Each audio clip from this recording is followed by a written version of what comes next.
CTV News with Jackie Scantlebury. Good afternoon. A bonfire that wasn't put out properly was responsible for causing a weekend grass fire in North Lethbridge. Fire officials are urging residents to be more careful with fires and smoky materials. They say the extreme winds and dry weather have created an extreme fire risk right across southern Alberta. Terry Boat reports. This fire north of Hardyville Sunday was the latest in a series of grass and stubble fires that firefighters have responded to in recent days. And fire officials say it could have been prevented. The cause of this fire that was Sunday was just somebody had a bonfire at night, and then I'm sure they thought it was out. They walked away, wind came up in the afternoon and started that fire again. You know, the firefighters did a great job putting the fire out, but it could have spread into some houses. Fire officials say it's a big change from the last 3 or 4 years when we've barely had any grass fires. Now with the dry, windy conditions, the fire risk is extreme in coulees and fields. And fighting a blaze in this kind of terrain is often difficult. Well, firefighters are kind of a different breed of guys. They come in here wanting to protect people's property, and when a fire like this gets away in over with houses above here, they want to get in front of it and stop the fire. So they really take a beating with the smoke and the dust and, you know, just the rough terrain. They look around us. These hills are at 45-degree angles here. The cost of fighting grass fires this spring is starting to add up. The Lethbridge Fire Department had to bring in extra members on both Friday and Sunday to deal with the fires in the river valley. But if we can get out to the public to be a little bit more careful on where they travel and how they do things in the coulees and in the fields, smoky materials, campfires and such like that, it'd make our job a lot easier. Terry Vogt, CTV News, Lethbridge. The fire department says it normally has 25 firefighters working during a shift, and 10 are assigned to ambulance calls. During the Friday fire, they had 33 firefighters and local residents on scene. Sunday, 22 people were involved in fighting the blaze near Hardyville. The Lethbridge Fire Department is investigating 2 suspicious fires that happened within blocks of each other. They happened just before midnight last night in the 1100 and 1600 blocks of Mayor McGrath Drive South. The first call was to a small tree that was burning, and the second call was to a shed that was badly burned. Both fires were contained and put out in minutes. The fire department, though, is asking anyone with information to contact police. And RCMP are continuing to investigate the cause of a Fort Macleod house fire that resulted in a 17-year-old boy being treated for life-threatening injuries. Firefighters managed to pull the teen from the Fort Macleod home. He was airlifted to Calgary, where he underwent surgery and is listed in stable condition. Some local residents say that they've heard the teen may have been beaten. RCMP say the fire started in the furnace room. They're investigating it as a case of arson. Police have identified a person of interest, although no one has been arrested or charged yet. We are working in conjunction with our General Investigations Section investigators up in Calgary, and really in this case we'll probably defer to them as to when we want to release the house back. No one else was injured in the fire, but the family living in the house has lost most of their possessions. Friends say the parents have been foster parents for years and deserve some community support. They're collecting clothing for the 17-year-old boy, his mother, and 2 other children aged 5 and 3. They say all 4 require clothing and basic necessities like shoes, socks, even underwear. Toys for the younger children would also be welcome. Donations can be dropped off at 512 18th Street in Fort Macleod. A 39-year-old man has been ordered to pay fines for his role in the death of a woman in January. David Pusey was charged after a pedestrian was hit and killed while crossing an intersection in North Lethbridge.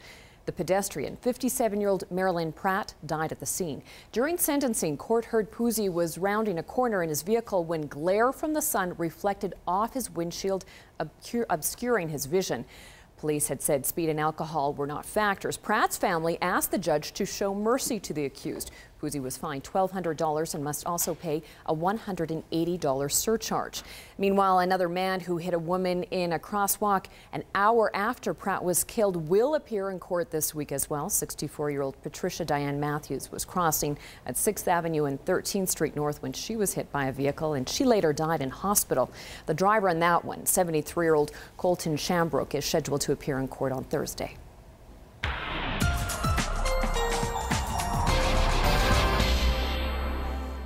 Okay, Dory, we've got some wonky weather happening. Help us sort us out here. We do, and the wonky weather starts in wonky Vancouver, where, my goodness, did they have a windstorm and a half yesterday.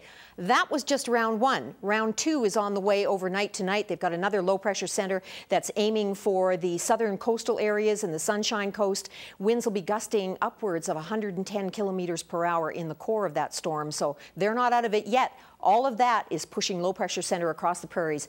I'll tell you more in a couple of minutes. Okay, thanks, Dory. Well, we told you yesterday the name of the person killed in an avalanche near Sparwood, BC is Stephen Hall. Well, we now know he grew up in Cardston. Stephen leaves behind his wife, Lara, and their 4 children, all under the age of 8. He was an avid outdoorsman who put family and fun first. Stephen graduated from both Lethbridge College and the U of L. He worked in commercial banking before opening his own home building company in Sylvan Lake. Friday afternoon, he was snowmobiling uphill in the backcountry near Sparwood with 5 other people when an avalanche was triggered. RCMP, a search dog, and Sparwood Search and Rescue helped the 5 survivors get out of the area safely. Hall was just days shy of his 34th birthday. Funeral services will be held for Hall Friday, 2 p.m. at the Cardston Stake Centre. In lieu of flowers, a trust fund has been set up for Lara and their children. Donations can be made at any RBC in Canada.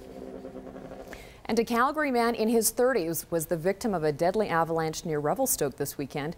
After 2 days on the mountainside, his body was finally retrieved this morning. RCMP haven't released the man's name, but we do know he was skiing with a group of 5 friends. They too were stranded after the avalanche hit the group near the Ghost Peak on Sunday. Weather hindered the many rescue and recovery attempts, but this afternoon there was a break in the weather and everyone managed to be flown out from the scene. Well, it's Farm Safety Week, and the Alberta Farm Safety Centre is taking steps to create safer working environments. The centre, along with ConocoPhillips, has released a new DVD titled The Rural Safety Sense. They contain 7 safety training modules aimed at creating safer farms. Over the past 15 years, children aged 0 to 18 have accounted for more than 20% of farm-related fatalities in Alberta. Officials with the centre say awareness and education remain top priorities in curbing the number of farm-related accidents that happen each year.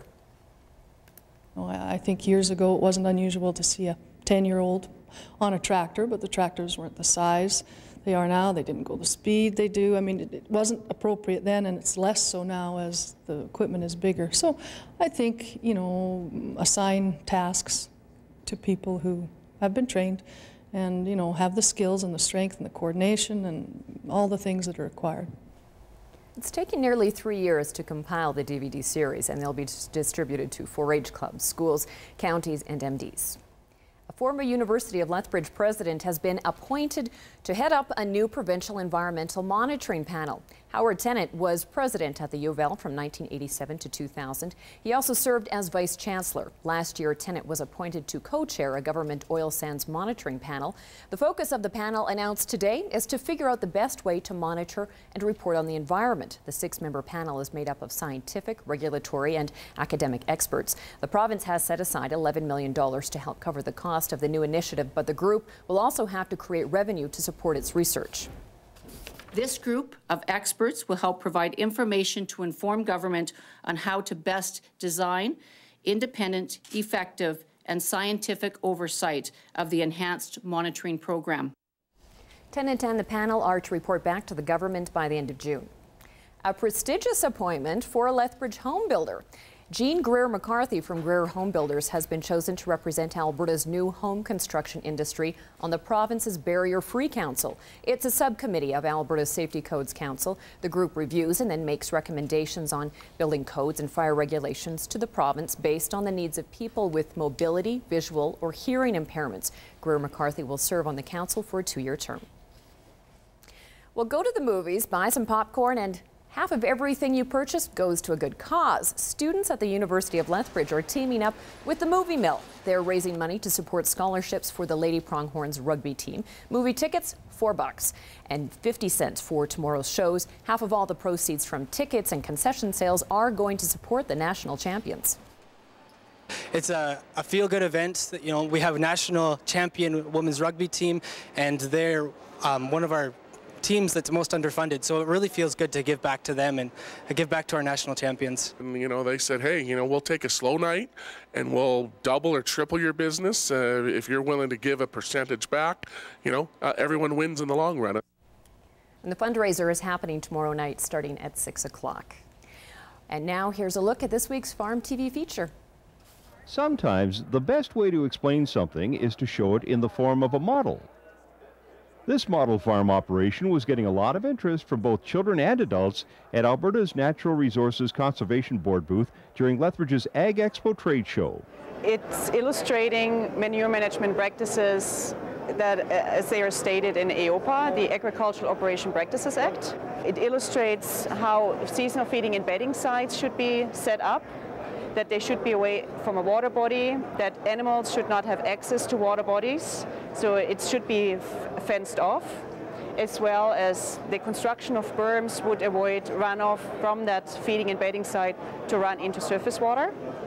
Then we have methods of how you can apply manure. So one is direct injection of liquid manure, then you have the incorporation, and if you have a forage crop, or you have zero-till, then you're not required to incorporate it, because otherwise you would disturb your crop. Then the method for liquid manure in that case would be direct injection.